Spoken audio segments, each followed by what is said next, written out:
मित्रों नमस्कार, मैं राम अवतार शर्मा, आपका ज्योतिष मित्र। आज का जो विषय है वो विषय लेके आए हैं हम तत्काल फलादेश का सिद्धांत जाने कुंडली के माध्यम से। उससे पहले हम गणेश जी के चरणों में वंदना करेंगे, माता सरस्वती के चरणों में वंदना करेंगे, परम पिता परमेश्वर भगवान श्री कृष्ण और श्रीमन नारायण के चरणों में हम नमन करेंगे, राधा रानी के चरणों में नमन करेंगे। उसके बाद हम आगे प्रोग्राम पे चलेंगे। तो आइए पहले नमन करते हैं। ओम श्री गणेशाय नमः। ओम श्री सरस्वती नमः। श्री राधा कृष्णाभ्यां नमः। राधा मेरी मात है, पिता मेरे घनश्याम, उन दोनों के चरणों में कोटि कोटि प्रणाम, मेरा कोटि कोटि प्रणाम। श्री सीताराम रामभ्याम नमः।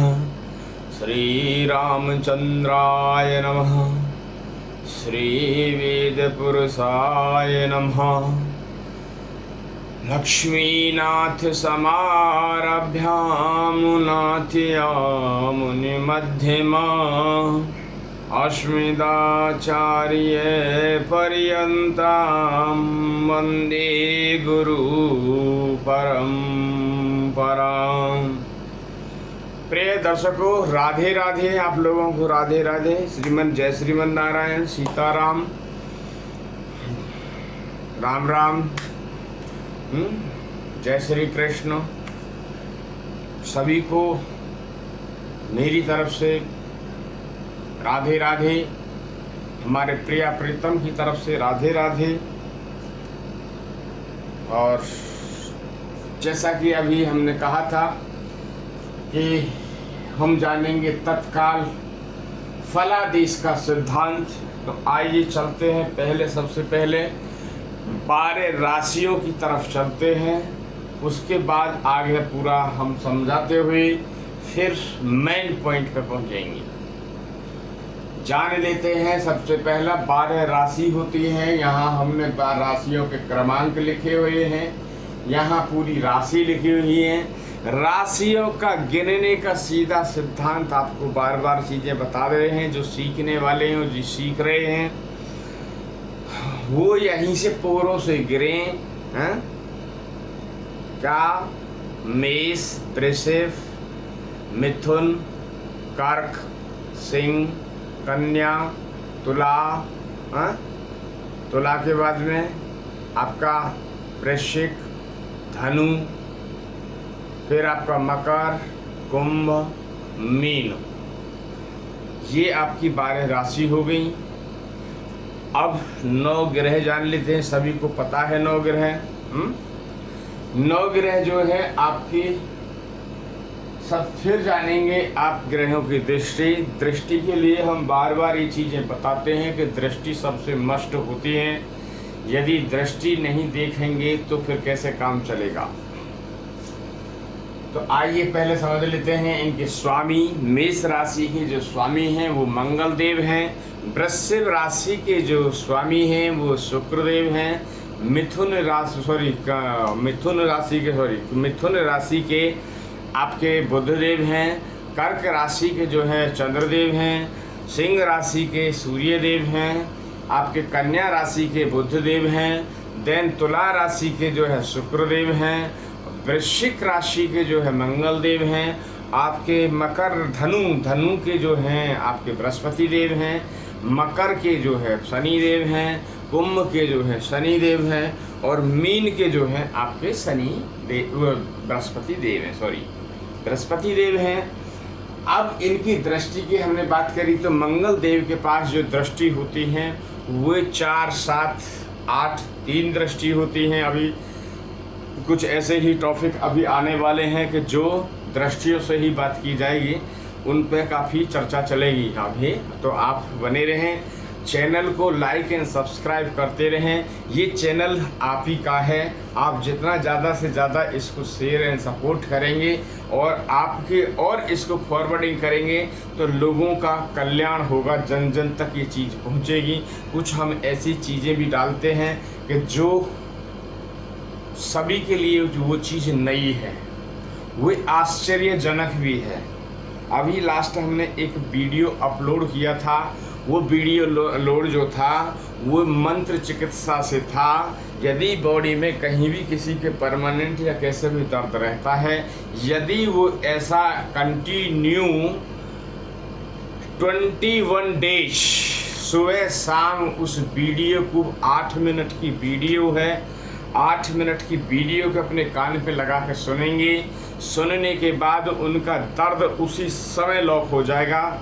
ऐसा आप 21 डेज तक यदि करते हैं तो जो दवाई खा के आप परेशान हो रहे होंगे, वो दवाई खानी बिल्कुल बंद हो जाएगी और दवाई से छुटकारा मिल जाएगा। और सबसे बड़ी बात ये है कि वे जो वीडियो है उसमें जो मंत्र चिकित्सा जो हमने डाली है, वे शंख की ध्वनि के माध्यम से हमने डाली है। 5 बेर शंख की ध्वनि डाली है उसके अंदर में, तो उससे आपको पूरा बेनिफिट 100% आपको बेनिफिट मिलेगा। ये मैं दावे के साथ कह रहा हूँ। लोगों ने उसको बहुत यूटिलाइज भी किया है, कमांड मेरे पास आए हैं, क्योंकि मेरा जो है वो परखा हुआ, जांचा हुआ और उस पर उपचार किए हुए हैं। क्योंकि पहले मैं वीडियो पे नहीं डालता था ये चीज़ें, कोई आता था कहीं मिल जाता था तो किसी पे वो क्रिया करके डाल देते थे तो वो चीज़ तुरंत लॉक हो जाती थी। देन बात करते हैं बृहस्पति देव। बृहस्पति देव की जो दृष्टि होती है वो 3 दृष्टि होती हैं। बृहस्पति देव के पास में 3 दृष्टि जो होती हैं वो होती हैं आपकी 5, 7, 9, 5, 7, 9।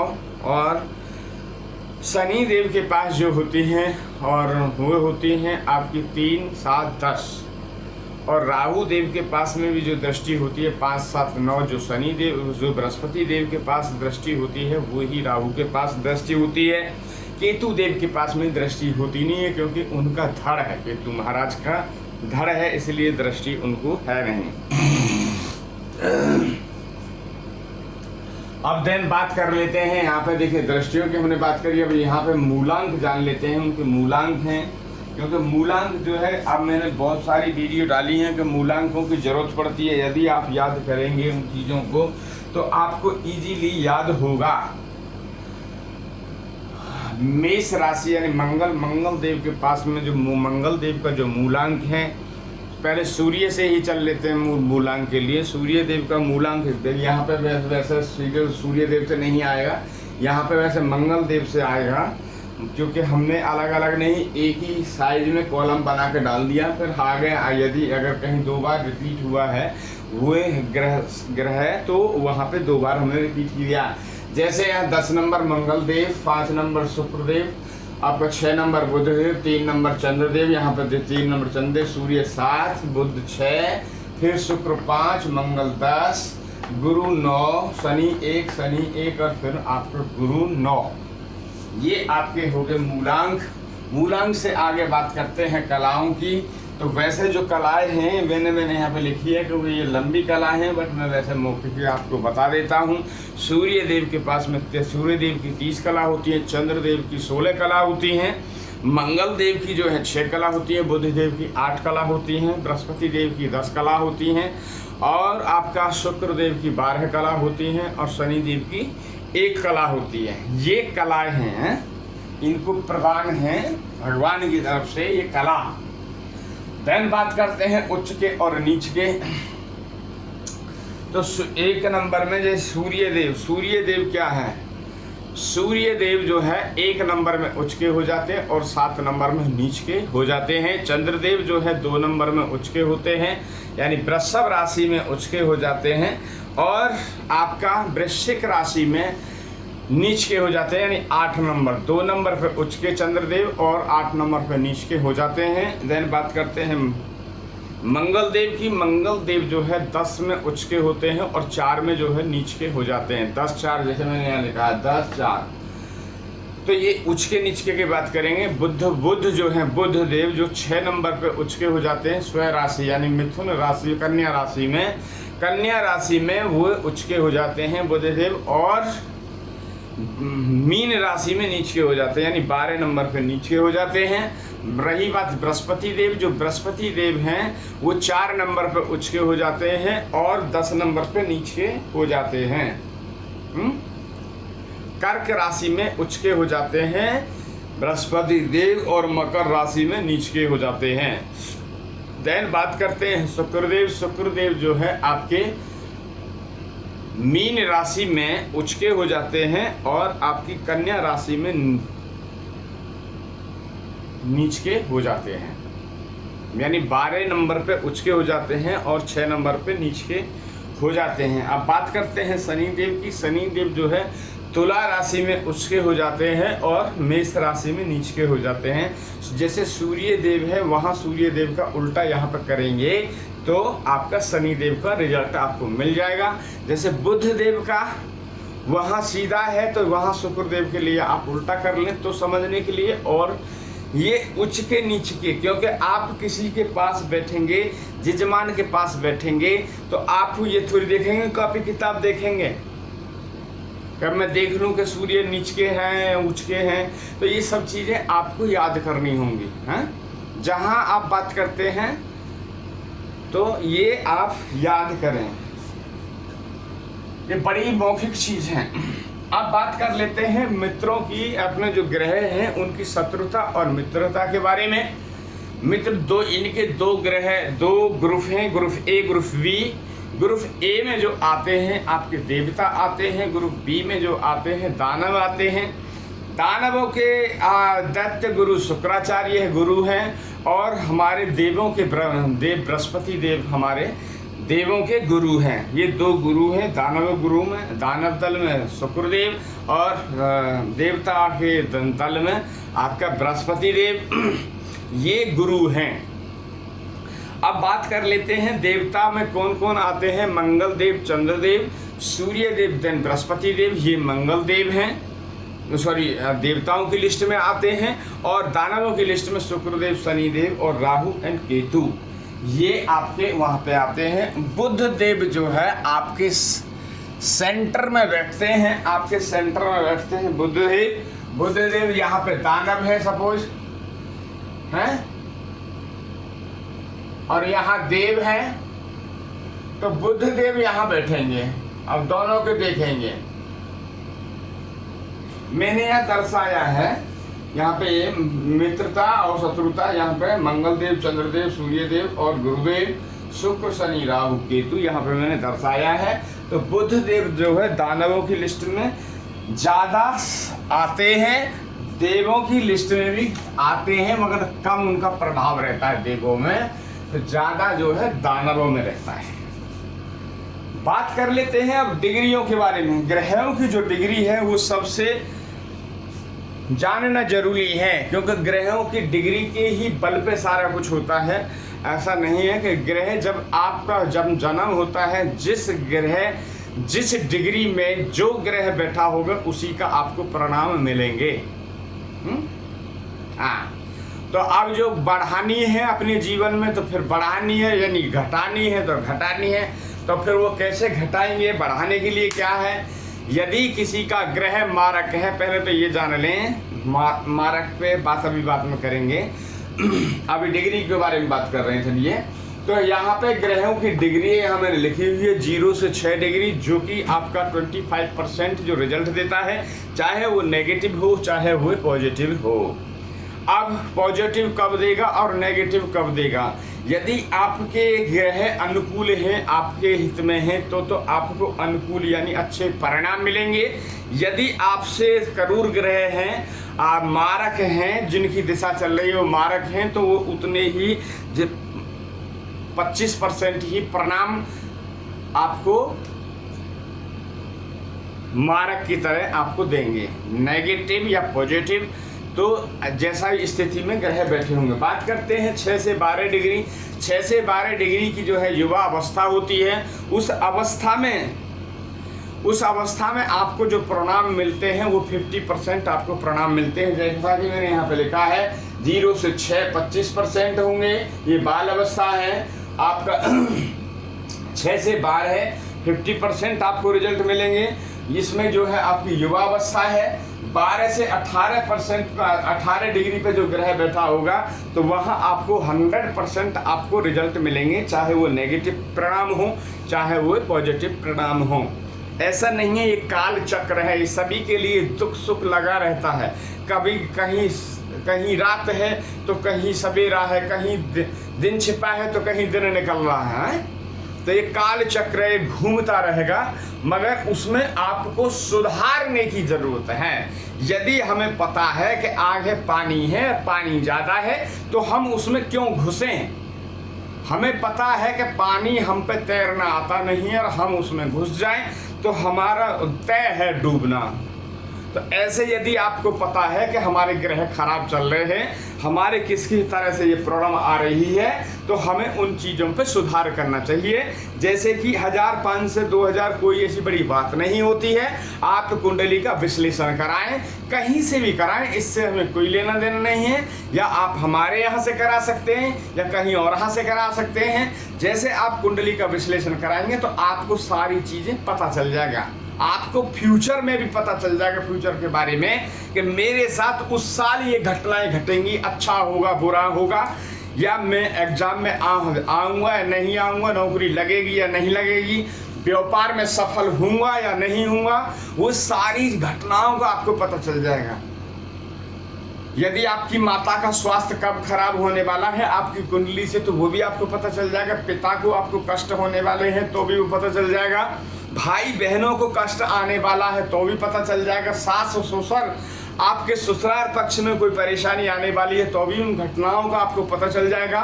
यदि मामा मामी या मामा के लड़के वगैरह की कोई परेशानी चल रही है, वो भी उन घटनाओं का भी आपको पता चल जाएगा। कुंडली क्या है? कुंडली एक जीवन का सार है, समुद्र है। आप जब खोजोगे तो सारी चीज़ों का पता चल जाएगा और उन पे जब काम किया जाएगा तो जो काम बिगड़ने वाले थे वो काम सुधर जाएंगे। इसलिए मैं बार बार कहता हूं कि कुंडली का विश्लेषण जरूर कराएं। आप अपनी एक गाड़ी लाते हैं तो क्या उसकी सर्विस कराते हैं ना? क्या इसी शरीर को आप कब ले जाते हैं? बॉडी चेकअप के लिए लेके जाते हैं डॉक्टर में, हॉस्पिटल में आप फुल बॉडी चेकअप कराने के लिए लेके जाते हैं। बट कभी आपने ऐसा भी देखा होगा कि डॉक्टर की दवाई तो हम बहुत खा रहे थे मगर दवाई लग नहीं रही है, पता नहीं क्या है। डॉक्टर तो ठीक है, डॉक्टर भी ठीक है, अस्पताल भी ठीक है, तो उस केस में क्या है, आपके ग्रह अनुकूल नहीं है आपके, इसलिए वो चीजें आ रही हैं। इसलिए वो परेशानी आ रही है। तो इसलिए जब आप अपनी बॉडी का फुल बॉडी चेकअप कराते हैं और उसमें आप 2-4 हज़ार रुपये लगा देते हैं, तो मेरे भाइयों आप अपनी कुंडली का विश्लेषण कराओ, कहीं भी कराओ, बट कराओ।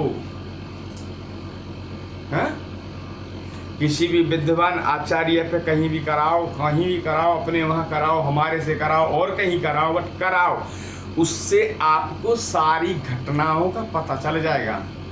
अच्छा, जो कुंडली का जो विश्लेषण है आप ध्यान से सुने, कहीं भी कराएं, हमें इससे कुछ लेना देना नहीं है, मगर कम से कम पूरा कुंडली का जो विश्लेषण आता है वो करीबन 12 पेज का होता है। उसमें एक एक घटनाएं दर्शाते हैं, 10 से 12 पेज बनते हैं। जैसा कि आप रुकिए, हम जैसे दिखा देते हैं आपको।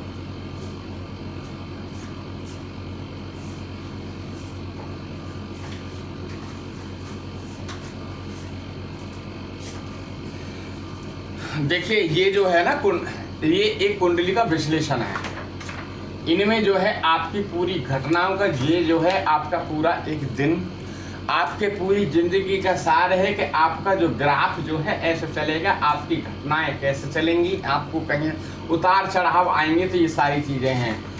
ये जैसे आपको सबसे अच्छी दशाएं कब चलेंगी, तो उसके लिए है पूरा चार्ट कंप्लीट होता है, इंदु लगन उसमें कंप्लीट होती है। आप, मेरा कहने के दिखाने का ये है कि आप कहीं भी कराएं, तो ये आपको इसलिए दिखा रहा हूँ कि आप इस तरह से करवा पाएँ। ये आपके पूरे जन्म का ब्यौरा होता है। ये तो खैर सभी होते हैं, आज का चाहे कंप्यूटर आदि निकलवा लीजिए, कैसे भी निकलवा लीजिए, मगर ये सब जगह होता है। ये आपकी दिशाएं होती हैं, दिशा कंप्यूटर भी निकालता है, मगर वो कंप्यूटर वाला आपको ये नहीं बता सकता है कि आपके जब जब घटनाएं प्रॉब्लम आएंगी। अब ये जो हमने जो डिसाइड करी है लाल और जो ये जैसे आपने लिख दिया golden life of opportunity period, तो यहाँ पे जो है ये दशा जो है मंगल देव की जो है सबसे अच्छी दशा जाएगी, जो ये जीवन में किसी किसी को मिलती है, नहीं तो मिलती भी नहीं है। देन जिनकी बात करते हैं जो रेड मार्क हैं, ये जब जब दिशाएं पड़ेंगी, अंतरदिशा महादशा जब जब पड़ेंगी, जब जब इनको परेशानी आएंगी, तो इनके हमने पहले ही इनके उपाय और इनके बीज मंत्र लिख दिए हैं। जिनकी भी ये कुंडली है, यदि वो करेंगे, पेट में खाएंगे, खाना खाएंगे, यदि हम खाना खाएंगे तो भूख पेट तो हमारा भरेगा ना। अब जब यहाँ पे हमने सारी चीज़ें लिख दी या उनके माता पिता ने ये कुंडली का विश्लेषण कराया और उसके बाद यदि उनको समझाया और वो नहीं करते हैं, तो ये तो अब उनका फॉल्ट है। देन यहाँ पे जो है हमने सारे जन्म के स्थान के जो जो प्रॉब्लम घटनाएं घटेंगी वो सारी दर्शाई हैं। देखिए अभी ये करीबन ये सारी हैं, करीबन ये पेटी जो है आपका, जैसे इनका जो है पिशाच योग बना हुआ है, सारा लिख दिया, उसके उपाय लिख दिए। तो ये सारी चीज़ें केंद्र दोष, अब तो जितने भी दोष होते हैं वो सारी चीज़ें लिखी जाती हैं। तो ये रहा ऐसा कुंडली का विश्लेषण। ये भी अभी कम है, करीबन ये आपकी 10 पेज की है, ये करीबन अभी 2 पेज और इसमें लिखे जाएंगे।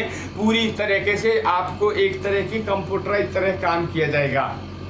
जो कंप्यूटर काम नहीं कर सकता है वो एक बारीकी से हम बाई हैंड इसको रिटर्न करते हैं, तब आप लोगों को ये तक पहुंचाते हैं चीज़ों को। लोग हमारे पास कराते हैं, बहुत बहुत दूर से आते हैं कराने के लिए। कुछ हमारी आउट ऑफ इंडिया से भी आती हैं, तो वहाँ से भी हम फिर व्हाट्सएप के माध्यम से उनको पूरा कुंडली का विवेचन करने के बाद में यहाँ से हम भेजते हैं, तो उनको प्राप्त होता है। देन बात करते हैं आज सबसे बड़ी ज्ञान, एक सबसे बड़ी चीज़ है। 2 चीज़ ध्यान रखें, यदि आपके पास ज्ञान आया है और यदि उस ज्ञान को आप आगे आपने फॉरवर्ड करना शुरू कर दिया, प्रसाद के रूप में बांटना शुरू कर दिया, तो आपका ज्ञान कभी मरेगा नहीं, ज्ञान में से ज्ञान बढ़ता रहेगा। क्यों? बृहस्पति देव जो है ज्ञान के देवता हैं। यदि बृहस्पति देव क्या है? सागर है। यदि सागर में से अगर एक गागर हल निकाल लिया जाए तो उस सागर में कुछ फर्क नहीं पड़ने वाला है। यदि आप ये कर रहे हो चर्या, आप देखिए पानी में जहाँ ठहराव होता है वहीं पानी जो है गंदा होने लगता है, और यदि गंदा पानी में ठहराव नहीं है, वो चलायमान है, तो वे स्वच्छता में आने लगता है। जो रेत मिट्टी से उगा हुआ, वो रेत मिट्टी जा के बैठ के वो पानी को गंदगी बैठ जाती है और पानी शुद्ध होता है। देखिए गंगा का पानी यदि किसी नाले में भी जाके मिलता है तो उस नाले को भी पवित्र कर देता है। नाला भी गंगा बन जाती है उस समय। नाले का पानी गंगा जी में जब बह रहा है, दिल्ली में नहीं, बनारस में बह रहा है। आपका मैंने पटना पे देखा है, पटना में पूरा पटना शहर का गंगा में आपका जा रहा है, तो वो गंदा नहीं होगा। जहाँ ठहराव है वहाँ है। तो जिस किसी के पास में भी यदि कोई ऐसे ज्ञान है तो ज्ञानों को आगे बांटे तो ही आपके ज्ञान बढ़ेंगे, क्योंकि बृहस्पति देव का कहना है जब तुम आगे बांटोगे तभी मेरे यहाँ से और दोबारा पाओगे। कष्ट यदि हमारे पास कष्ट है और कष्टों का हम किसी के साथ में शेयर करते हैं, बातें करते हैं, तो उससे कष्ट कम होते हैं, कष्ट कम हो जाते हैं। यदि हमारे पास ज्ञान है और ज्ञान का सागर है और उस हम सागर को बांट रहे हैं, तो हमारा कभी ज्ञान कम नहीं होगा, क्योंकि अतः स्वतः ही उसमें ज्ञान में ज्ञान भगवान के माध्यम की तरफ से जुड़ने लगेगा। ये तो हमारे ऊपर श्री राधा रानी और श्री श्याम सुंदर हमारे वृंदावन बिहारी लाल, उनकी हमारे पे कृपा है जो हम ये कार्य कर रहे हैं। उन्हीं की प्रेरणा से ये कार्य हम कर रहे हैं। और एक चीज़ मैं डेली 9 बजे रात में लाइव आता हूँ और आपके प्रश्न होंगे और मेरा आंसर होगा। तो मैं आपके प्रश्न लेने 9 बजे ठीक पहुँचूँगा, आज भी पहुँचूँगा और डेली में पहुँचता हूँ। आप लोग जुड़ सकते हैं, चैनल है मेरा, चैनल पे आके जुड़ सकते हैं। @रामावतार शर्मा 3320 हमारा चैनल है। मोबाइल नंबर है 93135533, यहाँ लिख देते हैं हम 9313553362। ये मेरा व्हाट्सअप नंबर है, इस नंबर पे आप कांटेक्ट कर सकते हैं। चैनल को सपोर्ट कर सकते हैं, आप चैनल को सपोर्ट भी कर सकते हैं। तो भी आप ये क्यों, ये आप ही का चैनल है। सब चीज़ जो कार्य चलता है वो सब पैसे से चलता है, तो आप सपोर्ट भी कर सकते हैं, ऐसा नहीं है। चलिए आइए अब जानते हैं हम एक योग के तरफ में चलते हैं जो बृहस्पति देव का है। अपनी अपनी कुंडलियों में सब निकाल लें, इसमें कोई लगन लागू नहीं है, इसमें कोई गिनती लागू नहीं है, कौन कहाँ बैठा है इससे कोई लेना देना नहीं है। आपको समझना है अपने बृहस्पति देव, हमारे जो बृहस्पति देव है, आज सबसे पहले उनका एक ग्रह से हम जानेंगे कि बृहस्पति देव कहाँ कहाँ जब बैठते हैं तो क्या क्या प्रभाव डालते हैं जीवन में आने वाले। जो भी किसी के जीवन में ऐसा कोई आ रहा होगा योग तो बहुत ही अति उत्तम श्रेष्ठ माना जाएगा। तो आप देखें, आप यदि लगन, ये हमारा, ये मेरा क्या सभी का ये लगन होता है, लगन यहीं से देखा जाएगा। पहला जो होगा घर, प्रथम हाउस जो होगा यही होगा, चाहे गिनती उसमें कोई भी लिखी हो। अभी आज हम गिनती पे हम बात ही नहीं कर रहे हैं, अभी गिनती बात नहीं कर रहे हैं। जब गिनती की हम बात करेंगे तब हम गिनती की बात करेंगे, तब आपको समझ आया भी जाएगा। आएगा एक टॉपिक गिनती के लिए आएगा। तो पहले आज जान लें, यदि बृहस्पति देव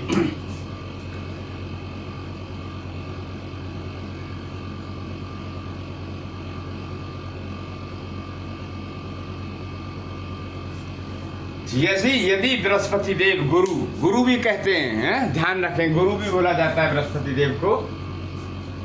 यदि बृहस्पति देव यहाँ बैठे हैं तो आपके जीवन में कभी धन का कभी कमी नहीं आएगी।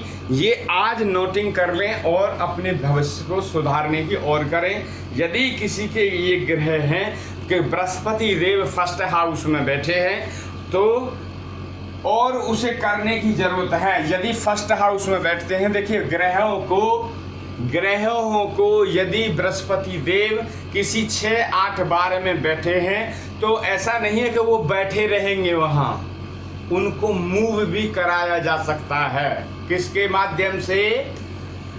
मंत्रों के माध्यम से और कुछ उपायों के माध्यम से।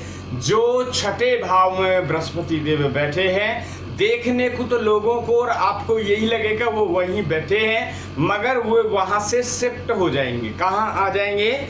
फर्स्ट हाउस में। फर्स्ट हाउस में वो आ जाएंगे और उसे करने के लिए जो उपाय है बृहस्पति देव का, वो उपाय ये है, यदि आपके किसी घर में कहीं ऐसे हैं और बृहस्पति देव को आप फर्स्ट हाउस में लाना चाहते हैं तो कार्य आप करें। हम अपने मस्तिष्क पे, जहाँ मेरे ये पीला चंदन लगा हुआ है, पीला मेरा हल्दी का है, चंदन है, ये सब चंदन है, बाद बाकी ये अष्टगंध चंदन है, ठीक है। अब लोगों को शर्म भी लगती है, चंदन लगाने से, तिलक लगाने से, टीका लगाने से शर्म भी लगती है। क्यों? कि 2 दिन 4 दिन 6 दिन 10 दिन कोई क्या कहेगा। अब हमारे से तो बढ़िया जो पैंट सूट वाले को नहीं देखते हैं, यदि कोई वीआईपी आदमी भी जा रहा हो तो लोग उसको नहीं देखते हैं। किसी की फॉर्च्यूनर गाड़ी जा रही हो तो उसको नहीं देखते हैं, किसी की ओडी गाड़ी जा रही हो उसको नहीं देखते हैं, मगर जिसके मस्तिष्क पे चंदन लगा होगा, पूरे पे चंदन लगा होगा, उसको लोग पलट पलट के देखते हैं। हाँ, उसको लोग पलट पलट के देखते हैं। पैंट शर्ट पहनने वाले को नहीं देखेगा लोग, सूट बूट में चलने वाले को नहीं देखेगा बार बार। यदि कोई पंडित जी यदि कोई धोती कुर्ता पहन के बढ़िया पहन के जवाहर कट पहन के अपना एकदम वाइट धोती या कोई भी चमचमाते हुए कपड़े पहन के आप निकल जाइए, मस्तिष्क पे चंदन हो, ललाट आपके चमकने लगेगा और लोग आपकी तरफ में आकर्षित होने लगेंगे, लोग आपकी तरफ में झुकने लगेंगे। आपने देखा होगा जितने भी ये कथावाचक वगैरह हैं, ये कहीं जाते हैं, बॉम्बे जाते हैं, बॉम्बे, बेंगलोर, हैदराबाद, कहीं भी ऑल ओवर इंडिया मूव करते हैं, आउट ऑफ इंडिया मूव करते हैं, तो ये क्या धोती कुर्ता ही तो पहन के जाते हैं, तो लोग इनको देखते हैं। तो हमारे यहाँ धोती कुर्ता की बहुत बड़ी प्रथा है पहले से ही, ये हमारा जो है भारतीय पहनावा था, हम इसको पहनते थे। चलिए आइए, पहले भाग पे हमने देखा बृहस्पति देव को यदि आपका यहाँ पे है, कहीं पे भी है, शिफ्ट करने का मैंने तरीका बताया। आप शिफ्ट कर सकते हैं, जहाँ बृहस्पति पहले भाव में बैठ जाएंगे तो आपका ज्ञान, धन, संतान, सारे सब सुख सुविधाएं आपको मिलनी शुरू हो जाएंगी। कहाँ? आपको चंदन यहाँ लगाना है। फिर देखिए आपके कुछ बदलाव होने शुरू हो जाएंगे। ऐसा नहीं कि आज आपने लगाया कल से आपको बदलाव दिख जाएंगे, जादू की छड़ी नहीं है। आप कंटिन्यू उस क्रिया को करते रहिए, जो आपके कार्य बिगड़ने वाले हैं वो कार्य आपके बिगड़ेंगे नहीं। हाँ, ये कल से ही फाउंडेशन लग जाएगा। जो कार्य आपके बिगड़ने वाले थे और यदि आपने कल से या आज से ऐसा किया तो आपके कार्य बिगड़ना बंद हो जाएगा कल से ही। तो ये हमने पहला यहाँ भाव देखा बृहस्पति देव का, यदि बृहस्पति देव यहाँ बैठे हैं। दूसरा हमने देखा कि यदि बृहस्पति देव यहाँ बैठे हैं, यदि बृहस्पति देव यानी गुरु, अब गुरु लिख दूंगा किसी को समझ में नहीं आवे, तो बृहस्पति देव यदि यहाँ बैठे हैं, गुरु यहाँ बैठे हैं, तो भी धन का कभी उनके जीवन में, मतलब उनकी उम्र चली जाएगी, जिनके ये मैं योग बता रहा हूं पहला, जो अपनी अपनी कुंडलियों को सब खोल के देख लें, यदि उनके ऐसे योग हैं तो वे बड़ी खुशी के साथ में आज तो पहले खुशी मनाएंगे चीज, क्योंकि जब पता ही नहीं है कि तुम्हारे घर में धन गड़ा है, आपको पता ही नहीं है कि हमारे घर में धन गड़ा है, तो आपके लिए तो मिट्टी है, जमीन है वहां पे, मगर आपके तो जमीन में जो धन गड़ा है आपके घर के नीचे, बट आपको जब तक पता नहीं रहेगा जब तक आप कैसे कर पाएंगे। तो ये आपका देख तरह का धन गड़ा है, ये चाबी है, ये आपकी चाबी है तिजोरी की। यदि आपने इसको देख लिया और इस पे थोड़ा सा भी काम कर लिया बृहस्पति देव के आपको अनुकूल करने के लिए, तो और फिर और सोने पे सुहागा हो जाएगा, हैं? और सोने पे सुहागा हो जाएगा। जिनके पहले हाउस में और नवम हाउस में यदि बृहस्पति देव बैठे हैं तो वे खुशियां मनाएं। तीसरा, यदि बृहस्पति देव यहां बैठे हैं,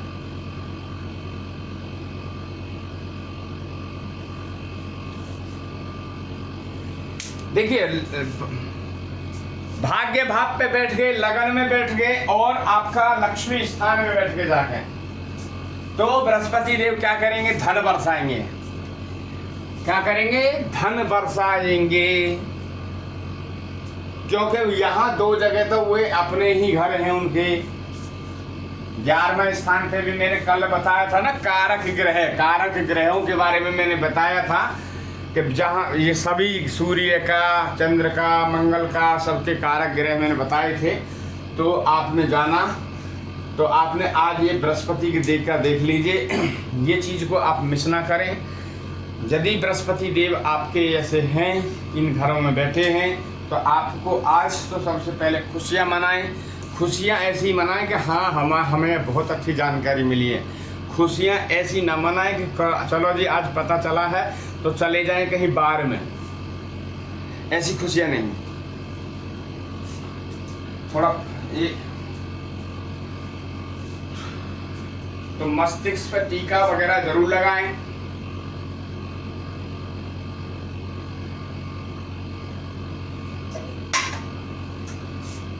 अब जानेंगे हम आगे योग के लिए के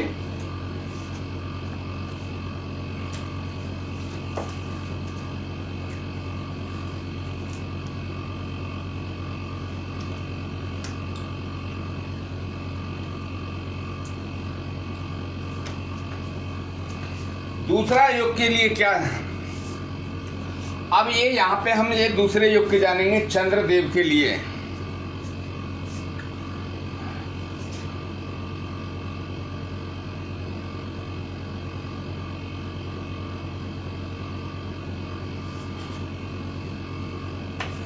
अभी हम लगन की किसी की भी बात नहीं कर रहे हैं, अभी लगन की बात नहीं कर रहे हैं। अभी हम ये देख रहे हैं जिस किसी के चंद्रदेव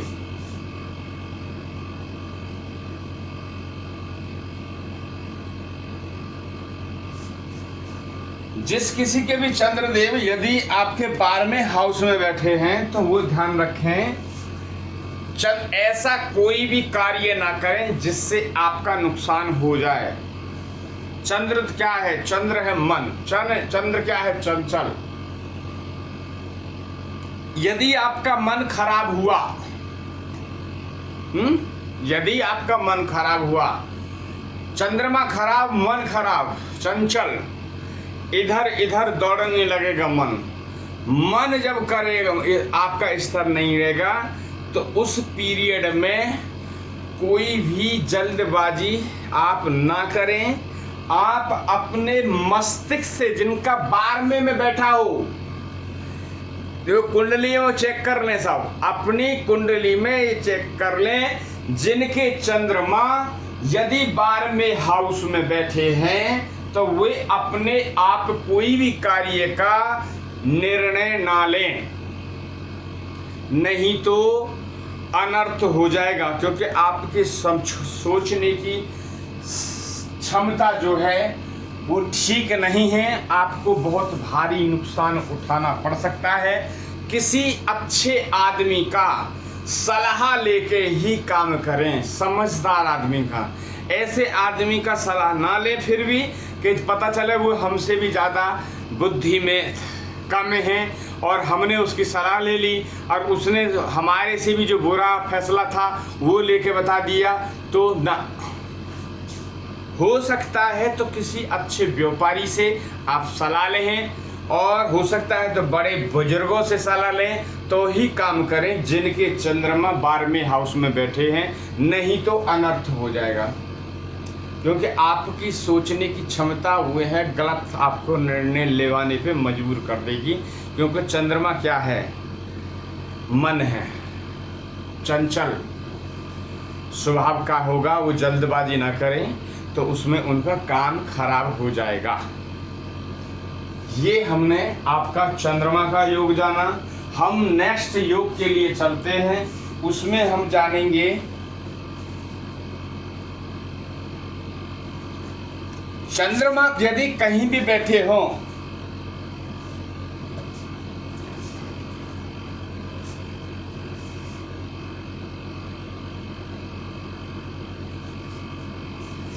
चंद्रमा आपके कहीं भी बैठे हों,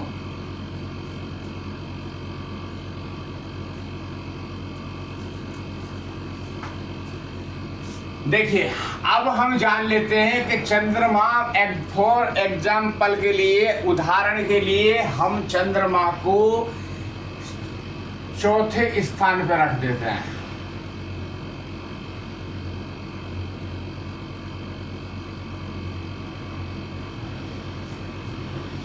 ठीक है, सभी अपनी कुंडलियों में ये चीज़ ध्यान रखें। ये योगों का बहुत बड़ी महत्वता है। अब कहते हैं कि ये इसलिए पता चल जाएगा, कैसे पता चल जाएगा?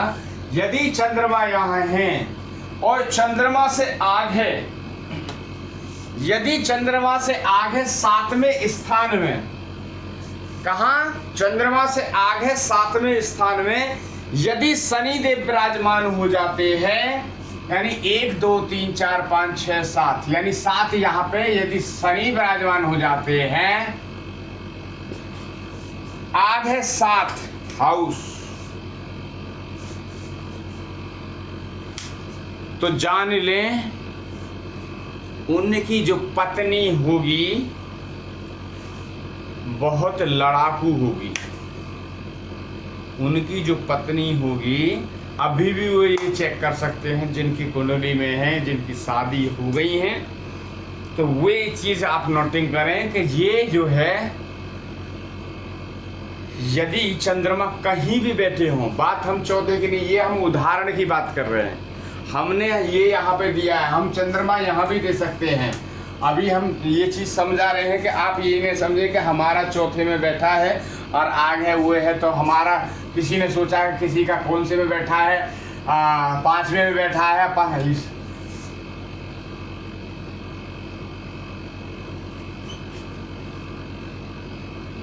चंद्र यहाँ बैठे हैं, यहां से 1 2 3 4 5 6 7, यदि शनि यहां बैठ जाते हैं, मैंने कहा ना उदाहरण के लिए दे रहा हूं मैं, ये उदाहरण है कि यदि आपके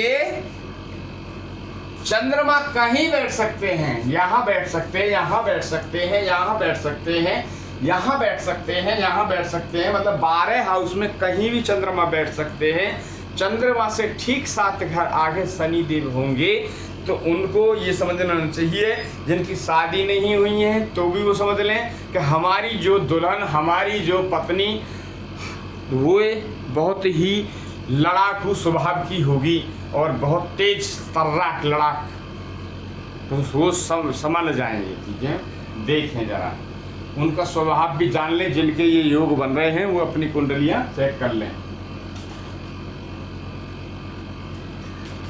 देन बात करते हैं एक आगे योग के लिए, जो कि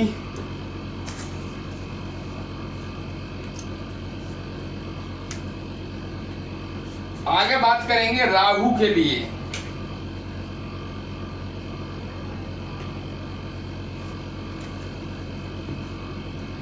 देखिए, यदि राहु देव, राहु किसी के भी हो सकते हैं, राहु देव यहां बैठे हैं, कहां?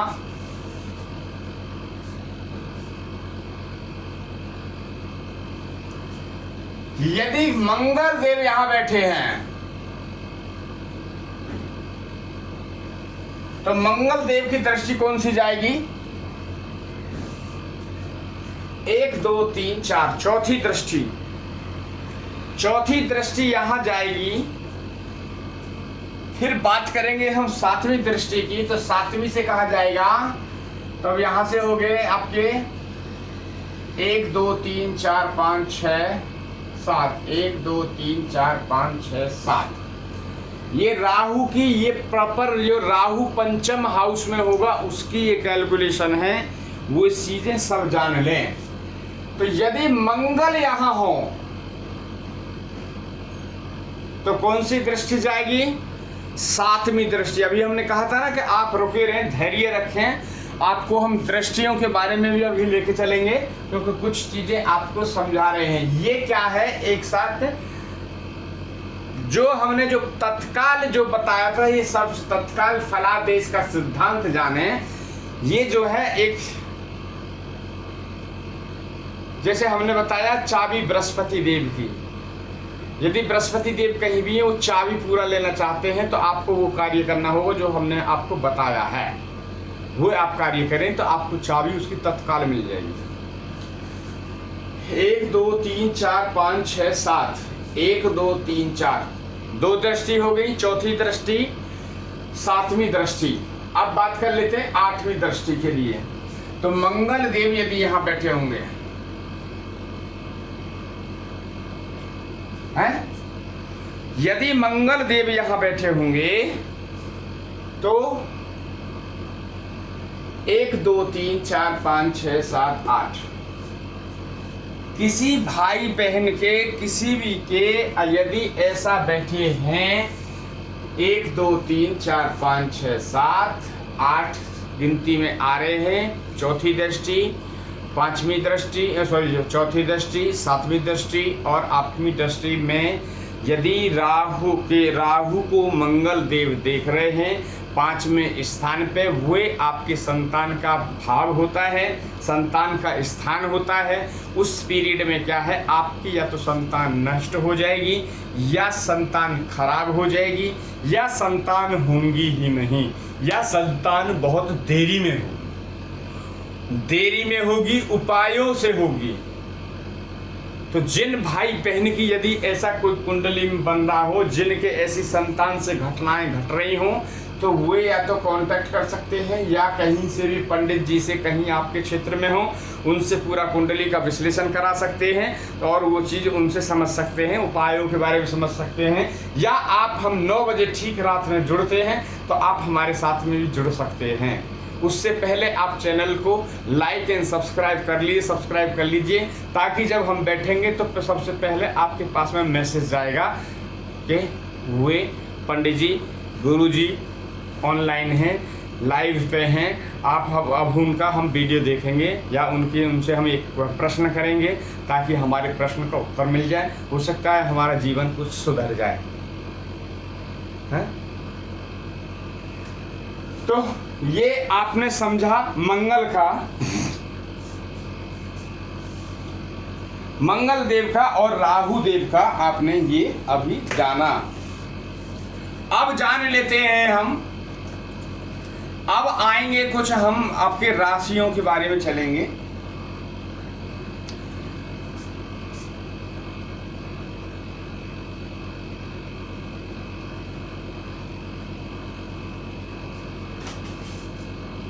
यदि आपको प्रोग्राम अच्छा लग रहा हो तो इस प्रोग्राम को आप लाइक एंड शेयर जरूर कीजिए और इस चैनल को सब्सक्राइब कीजिए। आप ज़्यादा से ज़्यादा इसको लाइक करेंगे तो ही और लोगों तक ये चीज़ पहुंच पाएगी, फॉरवर्ड करेंगे तो ही और चीज़ों तक आपको इनको फ़ायदा मिल पाएगा। देखिए, ऑनलाइन तो बहुत हैं, लाखों हैं, मगर कोई ऐसी चीज़ की जल्दी से कोई फैसिलिटी भी नहीं दे रहा है कि किसी का दुख समझ ले। ये बहुत बड़ी बात है, क्योंकि उसके लिए है समय देना होता है,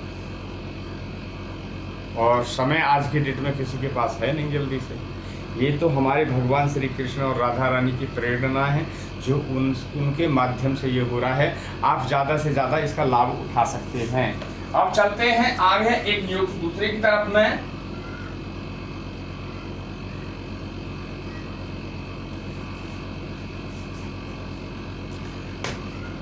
देखिए, अब यहाँ पे देख लीजिए, अभी हम नंबरिंग नहीं डाल रहे हैं, यहाँ पे खाली एक नंबर डाल दे रहे हैं हम। क्या? मेष राशि डाल दे रहे हैं, इससे आपको पता चलेगा। यदि शुक्र मेष राशि हो, मेष राशि वालों के लिए ये आंसर है। मेष राशि वाले सुने ये चीजें।